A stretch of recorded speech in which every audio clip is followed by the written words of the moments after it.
자, 오늘 우리에게 주시는 말씀 다니엘서 11장 1절로 19절의 말씀입니다. 다니엘서 11장 1절로 19절의 말씀 같이 한번 교독하십시다. 내가 또 메대 사람 다리오 원년에 일어나 그를 도와서 그를 강하게 한 일이 있었느니라. 이제 내가 참된 것을 내게 보이리라. 보라, 바사에서 또 새 왕들이 일어날 것이요 그 후에 넷째는 그들보다 심히 부유할 것이며 그가 그 부유함으로 강하여진 후에는 모든 사람을 충동하여 헬라 왕국을 칠 것이며 장차 한 능력 있는 왕이 일어나서 큰 권세로 다스리며 자기 마음대로 행하리라. 그러나 그가 강성할 때에 그의 나라가 갈라져 천하 사방에 나누일 것이나 그의 자손에게로 돌아가지도 아니할 것이요 또 자기가 주장하던 권세대로도 되지 아니하리니 이는 그 나라가 뽑혀서 그 외에 다른 사람들에게로 돌아갈 것입니다. 남방의 왕은 강할 것이나 그 군주들 중 하나는 그보다 강하여 권세를 떨치리니 그의 권세가 심히 클 것이요 몇 해 후에 그들이 서로 단합하리니 곧 남방왕의 딸이 북방왕에게 가서 화친하리라. 그러나 그 공주의 힘이 쇠하고 그 왕은 서지도 못하며 권세가 없어질 뿐 아니라 그 공주와 그를 데리고 온 자와 그를 낳은 자와 그때에 도와주던 자가 다 버림을 당하리라. 그러나 그 공주의 본 족속에게서 난 자 중에 한 사람이 왕위를 이어 권세를 받아 북방왕의 군대를 치러 와서 그의 성에 들어가서 그들을 쳐서 이기고 그 신들과 부어 만든 우상들과 은과 금의 아름다운 그릇들은 다 노력하여 애굽으로 가져갈 것이요 몇 해 동안은 그가 북방왕을 치지 아니하리라. 북방왕이 남방왕의 왕국으로 쳐들어갈 것이나 자기 본국으로 물러가리라. 그러나 그의 아들들이 전쟁을 준비하고 심히 많은 군대를 모아서 물이 넘침같이 나올 것이며 그가 또 와서 남방왕의 견고한 성까지 칠 것이요 남방왕은 크게 노하여 나와서 북방왕과 싸울 것이라. 북방왕이 큰 무리를 일으킬 것이나 그 무리는 그의 손에 넘겨준 바 되리라. 그가 큰 무리를 사로잡은 후에 그의 마음이 스스로 높아져서 수만 명을 엎드러뜨릴 것이나 그 세력은 더하지 못할 것이요 북방왕은 돌아가서 다시 군대를 전보다 더 많이 준비하였다가 몇 대 곧 몇 해 후에 대군과 많은 물건을 거느리고 오리라. 그때에 여러 사람이 일어나서 남방왕을 칠 것이요 내 백성 중에서도 포악한 자가 스스로 높아져서 환상을 이루려 할 것이나 그들이 도리어 걸려 넘어지리라. 이에 북방왕은 와서 토성을 쌓고 견고한 성읍을 점령할 것이요 남방 군대는 그를 당할 수 없으며 또 그가 택한 군대라도 그를 당할 힘이 없을 것이므로 오직 와서 치는 자가 자기의 마음대로 행하리니 그를 당할 사람이 없겠고 그는 영화로운 땅에 설 것이요 그의 손에는 멸망이 있으리라. 그가 결심하고 전국의 힘을 다하여 이르렀다가 그와 화친할 것이요 또 여자의 딸을 그에게 주어 그의 나라를 망하게 하려 할 것이나 이루지 못하리니 그에게 무익하리라. 그 후에 그가 그의 얼굴을 바닷가로 돌려 많이 점령할 것이나 한 장군이 나타나 그의 정복을 그치게 하고 그 수치를 그에게로 돌릴 것이므로 다 같이요. 그가 드디어 그 얼굴을 돌려 자기 땅 산성들로 향할 것이나 거쳐 넘어지고 다시는 보이지 아니하리라. 아멘. 오늘 이 말씀은요 남방왕 북방왕 뭐 이런 얘기 나오거든요. 그런데 이런 얘기들은 북방왕이라고 하는 것은 셀루커스 왕국을 의미하고 남방왕이라는 것은 프톨레미 왕국 간의 강력한 전쟁, 실제로 역사에 등장했던 민족들이에요. 그런데 남방이 이기기도 하고 북방이 이기기도 하고 엎치락 뒤치락하고 막 이제 이런 이야기들이 쭉 등장하는데 사실 이걸 우리가 다 알 수는 없어요. 그런데 이 가운데 이제 골자를 우리가 한번 묵상을 해야 되는데 BC 323년에 32세의 알렉산더 대왕이 갑자기 죽게 됩니다. 33살의 나이에 그렇게 강력한 인도부터 뭐 유럽을 평정했던 알렉산더가 죽게 돼요. 그리고 그 아들들에게 왕위를 계승해야 되는데 아들들 셋이 다 죽어요. 실제로 역사에 등장하는 내용이에요. 그리고 그 밑에 있던 4개의 장수들이 4개의 국가를 다스리게 되는데 여러분 우리가 다니엘서 8장에 우리가 묵상할 때 순양과 순념소 등장했잖아요. 그죠? 순양, 이 순양이라는 것은 메대와 바사, 그래서 뿔이 2개가 길었다 그랬잖아요. 그런데 그 긴 뿔, 그런 강력한 권세도 순양에 의해서 무너지게 되잖아요. 근데 그 순양은 이제 알렉산더 대왕이 다스리는 나라 헬라 제국이잖아요, 그죠? 그래서 그 중에 강력한 뿔이 하나가 있었다. 두 눈 사이에, 여러분 다 들으신 얘기예요. 다니엘서 8장에 보면 그 두 눈 사이에 현저한 뿔이 하나가 있었다. 그게 알렉산더예요. 알렉산더가 등장을 하고, 그래서 헬라 제국을 통일하고 세우게 되고 강력한 왕국을 이루게 되는데, 그의 부하들 4명이 알렉산더 사후에 그들이 나라를 넷으로 쪼개면서 4개의 왕국으로 분열이 돼요. 실제로 여러분들이 역사 시간에 다 배운 내용이 지금 여기 등장하는 거예요. 근데 저는 이 말씀을 다시 묵상을 하면서 하나님의 역사가 정말 놀랍구나. 어떻게 이렇게 세밀하게 정확하게 그 나라들까지, 여기 이제 상징으로 되어 있지만은 정확하게 이 예언이 그대로 들어맞아요. 그래서 하나님의 섭리와 역사하심은 정말 놀랍구나. 할렐루야. 하나님의 섭리가 얼마나 놀라운지. 자, 4개의 왕국으로 분열이 되는데, 오늘 본문은 이 4개의 왕국 중에서 애굽을 중심으로 하는 남왕국 프톨레미 왕국, 이 발음도 어려워요. 프톨레미 왕국하고 시리아를 중심으로 이 남쪽에 있는 셀루코스 왕국 간의 전쟁 이야기가 오늘 나오는 거예요.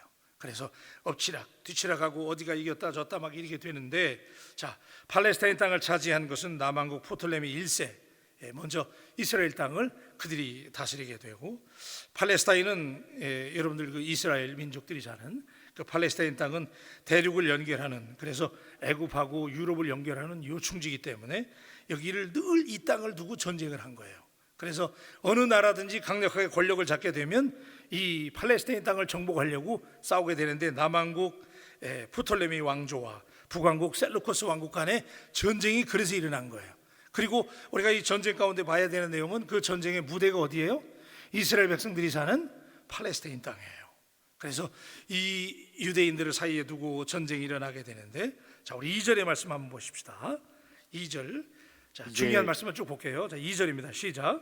이제 내가 참된 것을 내게 보이리라. 보라, 바사에서 또 새 왕들이 일어날 것이요 그 후에 넷째는 그들보다 심히 부유할 것이며 그가 그 부유함으로 강하여진 후에는 모든 사람을 충동하여 헬라 왕국을 칠 것이며. 그렇습니다. 그러니까 헬라 왕국을 치게 된다. 헬라 왕국이 일어나고 이 바사 왕국이 헬라를 치다가 결국은 페르시아가 더 망해요.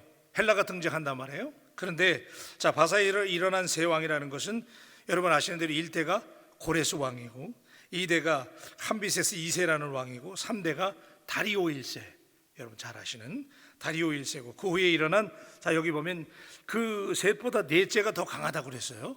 그 넷째가 누구냐? 그 넷째는 여러분 에스더서에 등장하는 아하수에로 왕이에요.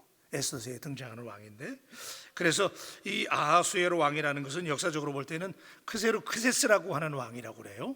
그런데 이 왕이 등장을 해서 이 페르시아가 강력한 제국이 되게 되죠. 그래서 3차에 걸쳐서 헬라를 칩니다. 헬라가 그때 막 일어나기 시작하니까, 알렉산더의 나라 헬라가 일어나니까 거기를 치게 되는데, 3차 이 살라미스 해전이라고 하는 전쟁에서 패합니다. 그러면서 페르시아가 완전히 망하게 되는 거예요.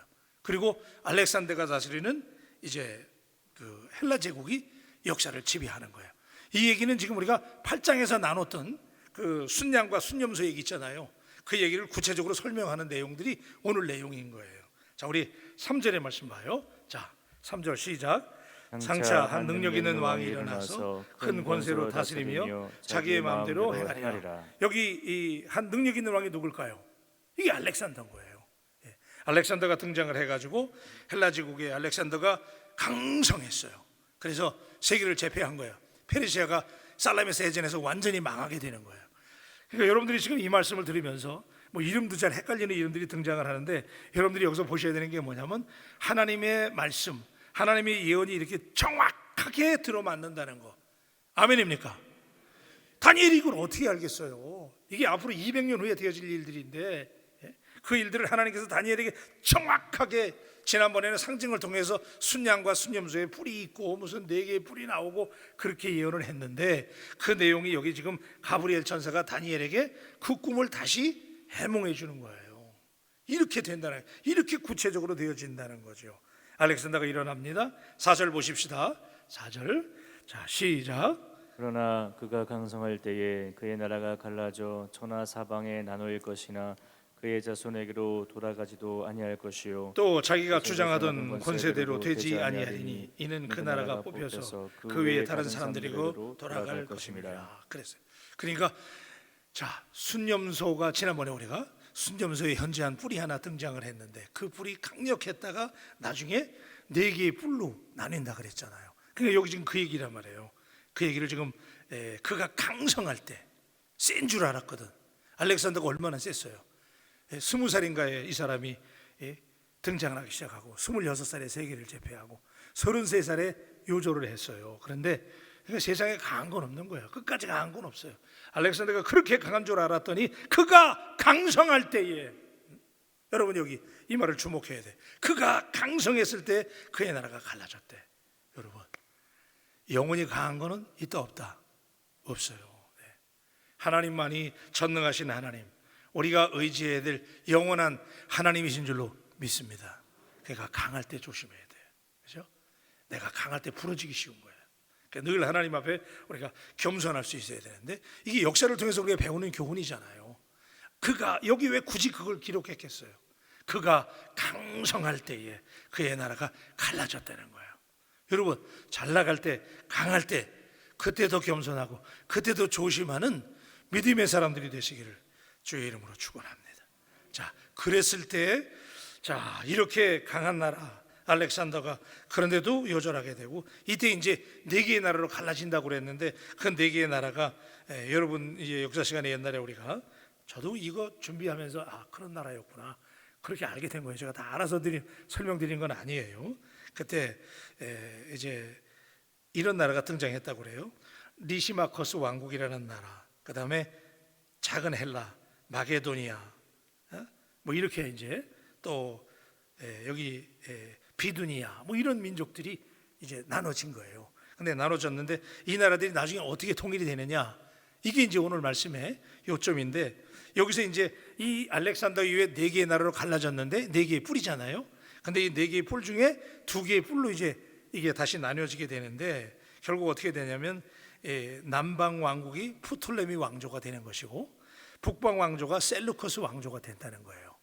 그러니까 그 알렉산더 이후에 갈라진 나라들이 군웅할거가 되다가 남왕국과 북왕국으로 나뉘어지게 되고 이들이 결국은 뭐냐면 팔레스타인 땅을 점령하기 위해서 거기서 계속 전쟁한다는 거야. 그러니까 자 우리가 영적인 눈을 가지고 볼 때 결국은 이제 이후에 뭐 누가 화친하고 뭐 어떻게 되고 엎치락 뒤치락 그 얘기가 이제 쭉 나오는 거예요. 19장까지 다 그 얘기야.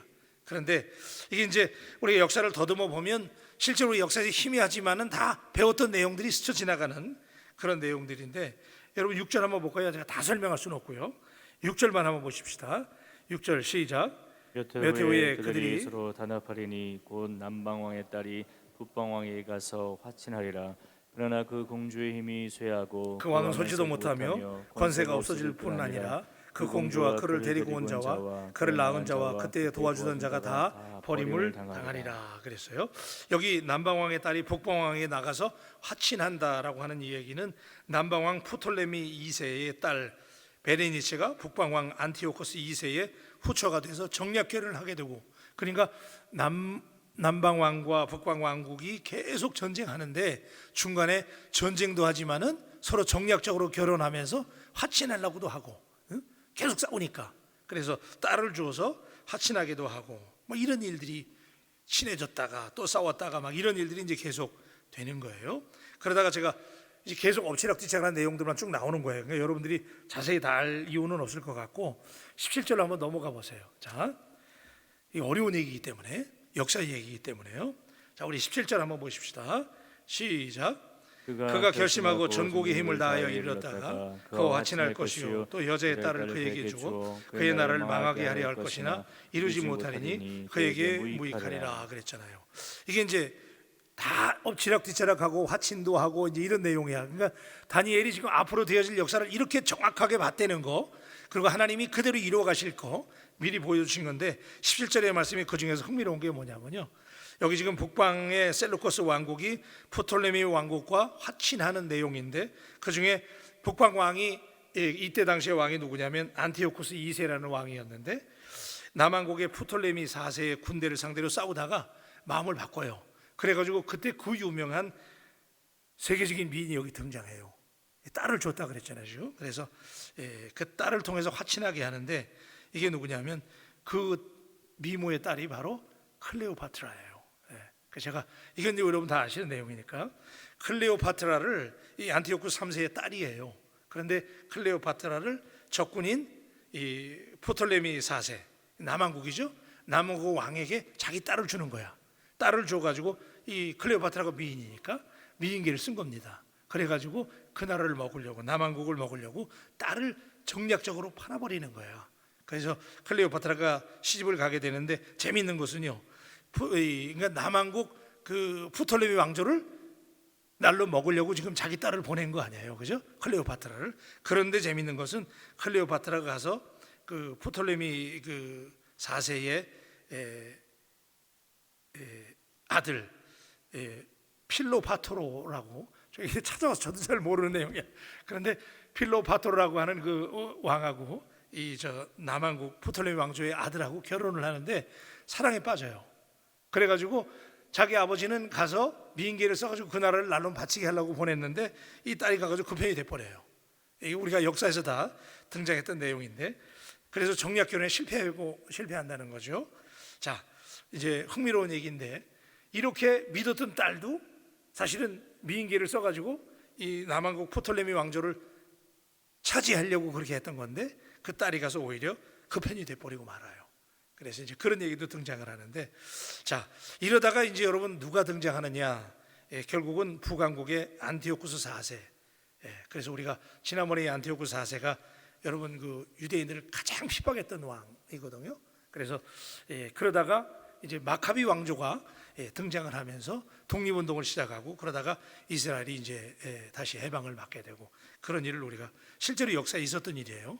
그리고 이 안티오쿠스 4세 때 이 이스라엘 민족이 다 흩어져요, 세계로.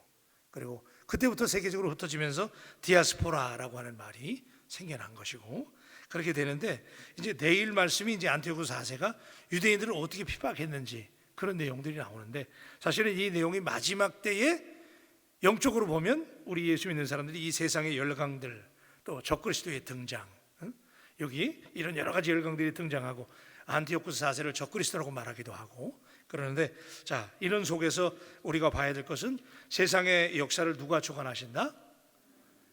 여러분 역사 얘기가 재밌어가지고 대답이 작아지셨는데 자, 세계를 누가 다스리신다? 하나님이 다스리신다. 그리고 저도 이 말을 준비하면서 저도 어려울 정도로 이렇게 세밀하게 나라와 화친하게 되고 딸을 보내게 되고 또 공격하게 되고 막 이런 얘기들이 등장하는데, 실제로 이 얘기가 나중에 신학자들이 뭐라고 그러냐면요, 너무 예언이 정확해. 실제로 화친하고 막 이런 내용들이 너무 정확해서 뭐라고 얘기할 정도냐면, 나중에 이 이야기가 성경을 편집할 때, 성경이 막 파편처럼 있었잖아요. 파피루스들을 모아가지고 성경을 정경화 과정에서 모을 때 어쩌면 후대에 그 내용을 여기다가 편집해서 넣은 게 아니냐, 그렇게 말할 정도로 너무너무 정확한 예언인 거야. 근데 사실은 그거 아니죠. 다니엘이 예언한 하나님의 환상의 말씀인 줄로 믿습니다.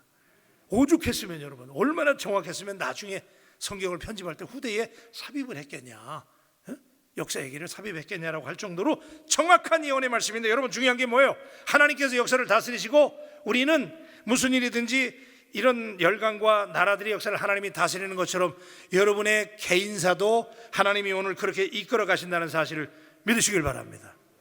세계 역사가 하나님의 손에 있잖아요. 그렇듯이 여러분의 삶은 누구에게 있다고요? 하나님께 있는 거예요.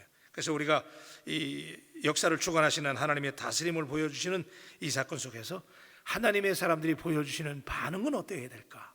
하나님이 역사를 주관해 가신다면 나는 어떻게 반응해야 될까? 다니엘과 세 친구들은 그 혹독한 고난과 열강의 막 변화 속에서 그들이 자기들의 믿음을 하나님 앞에 신실하게 보여주고 흔들리지 않잖아요. 여러분 오늘도 그러잖아요. 세상이 지금 뭐 미국도 막 지금 막 흔들리잖아요. 우리나라도 그렇고, 이 코로나가 와가지고 앞으로 세상이 어떻게 될지 모른대. 그러나 분명한 것은 이 세상은 누가 다스리신다고요? 하나님이 다스리신다. 이때 우리가 어떻게 반응하느냐, 다시 한번 원점으로 돌아가면 다니엘과 세 친구가 열강이 흔들리고 자기들이 포로로 끌려가고 거기서 우상을 섬기게 되는 그런 위기의 상황이 우리에게 올 수 있단 말이에요. 예? 그런데 그 속에서 우리가 어떻게 반응해야 되느냐? 우리는 오직 신실한 하나님 의지하고 그럼에도 불구하고 여전히 일하시는 하나님. 아멘. 따라하세요. 일하시는 하나님. 오늘도 하나님은 일하시는 줄로 믿습니다. 집사님을 위해서, 장로님 위해서, 신목사 위해서 하나님 He is working now. 하나님 지금 일하십니다. 예? 코로나가 오든지 세상이 흔들리든지 중요한 건 하나님 주무시는 하나님 아니잖아요. 그죠? 이걸 통해서 우리가 다 보고 있는 거 아니에요 지금. 이때 우리가 하나님 앞에 신실하게 믿음으로 반응하면서 우리의 주권을 하나님께 맡기고, 여러분 작은 일에 일희일비하지 마세요. 아멘 좀 하세요. 그러니까 세상이 어떻게 되든지 어쨌든 하나님은 하나님이고 하나님께서 우리 살아가시니까 저는 제일 좋아하는 게 로마서 8장 28절. 하나님은 하나님을 사랑하는 자, 그 뜻대로 부르심을 받은 모든 자들에게 어떻게 해요? 모든 일을 합력해서 선을 이루시느니라. 아멘. 그래서 여러분 작은 일에 일희일비하지 마시고 역사를 주관하시는 하나님의 다니엘의 예언의 말씀을 여러분들이 보셨다면 우리 하나님께 하나님 신뢰하고 믿고 나아가기를 주의 이름으로 축복합니다. 기도하십시다. 하나님, 우리가 이름도 기억할 수 없는 역사 시간에 배웠지만은 우리가 그냥 막연히 세상의 역사가 이렇게 변해왔구나라고 보았던 말씀들이 사실은 이런 일들이 되어지기 300~400년 전에 이미 다니엘이 하나님께서 그에게 앞으로 되어질 열강들에 대한 전쟁 이야기를 환상으로 보여주시고, 후대인 우리들은 이미 되어진 그 일들이 얼마나 정확한 예언들이었는지 아주 구체적으로 상징으로 보여주셨을 뿐만 아니라 오늘 11장에서는 구체적으로 그 민족들이 어떻게 통합이 되고 최종 강자가 누가 되고 그 나라들이 어떻게 화친하고 어떻게 전쟁했는지까지 구체적인 왕조까지 하나님이 보여주시면서 오늘 우리에게 결국 역사는 하나님이 주관하신다는 놀라운 사실을 다시 한번 깨닫게 하신 것 감사합니다. 하나님, 오늘 우리 주변에 되어지는 일들을 보면 걱정이 앞섭니다. 염려가 있습니다. 그러나 하나님, 이때 우리가 어떻게 반응해야 할까요? 크고 작은 일에 일희일비하지 말고 역사를 주관하시는 하나님께서 내 삶도 다스리시고 인도하시는 줄로 믿사오니 오늘도 합력해서 선을 이루어 가시는 그 하나님을 신실하게 의지하고 다니엘과 세 친구처럼 우리 믿음으로 나아가는 우리 바울 식구들이 되게 하여 주시옵소서. 감사하며 귀하신 예수님의 이름으로 기도합니다. 아멘. 우리 525장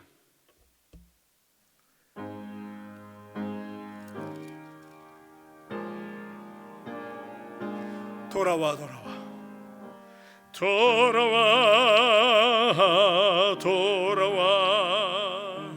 마음이 고난이요 길이 참 어둡고 매우 험악하니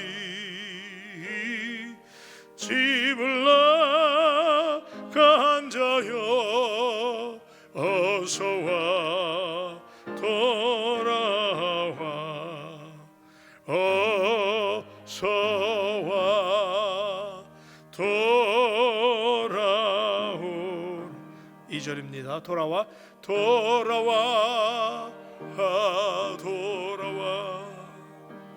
해가 질 때까지 기다리고 계신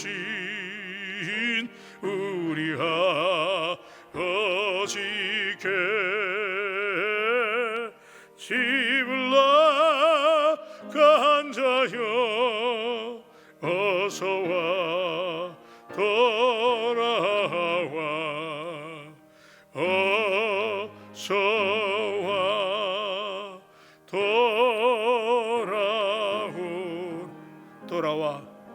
돌아와 환난이 있는 곳과 환난이 있는 곳과 죄가 있는 곳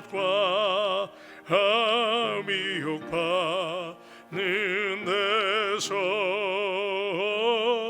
집을 나간 자여 어서와 돌아와 어서와 돌아오라 돌아와 집에 돌아오라 모든 것 풍성한 아버지 집으로 집을 나간 자여 어서와 돌아와 어서와 돌아오라. 기도하십시다.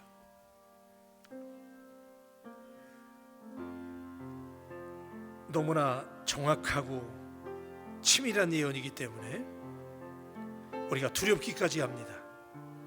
하나님의 은총을 받은 다니엘이 이런 앞으로 되어질 전쟁 이야기에 대한 환상을 보게 되는데 그때는 미래형이었지만 우리는 이미 이루어진 역사로 확인할 수 있습니다.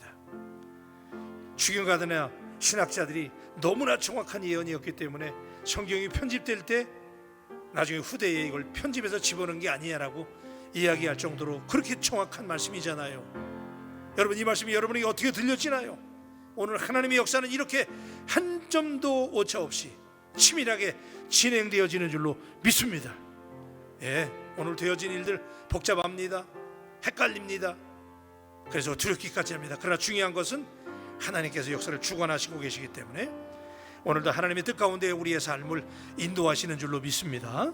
그래서 우리가 크고 작은 일에 일희일비하지 말고 그 하나님을 믿고 신실하게 바라보고 기도하고 나아갈 때 하나님이 반드시 여러분을 통해서 하나님의 뜻을 이루어 주실 줄로 믿습니다. 우리 이 시간 다 같이 주여 삼창하고 하나님께 기도하면서 하나님, 우리 바울교회도 이렇게 지켜달라고, 오늘 이 어려운 시기를 잘 극복하고 이 시대에 하나님께서 은총을 받은 교회라고 인정받는 교회가 되게 해달라고, 그런 우리가 되게 해달라고 기도하시고, 담임 목사와 또 우리 원로 목사님, 또 우리 장로님들, 우리 중직자들, 기관장들 이제 한 해를 잘 마무리하고 새해를 준비할 수 있게 해달라고 기도하시고, 대강절 기간에 주님의 오심을 기다리면서 우리가 하나님 앞에 영성적 고독의 시간을 갖게 하시고, 때때로 익숙한 걸 좀 떠나서 여러분 하나님께만 집중할 수 있기를 바랍니다. 이 시간 우리 다 같이 주여 삼창하고 하나님께 기도합니다. 주여, 주여, 주여. 아버지 하나님,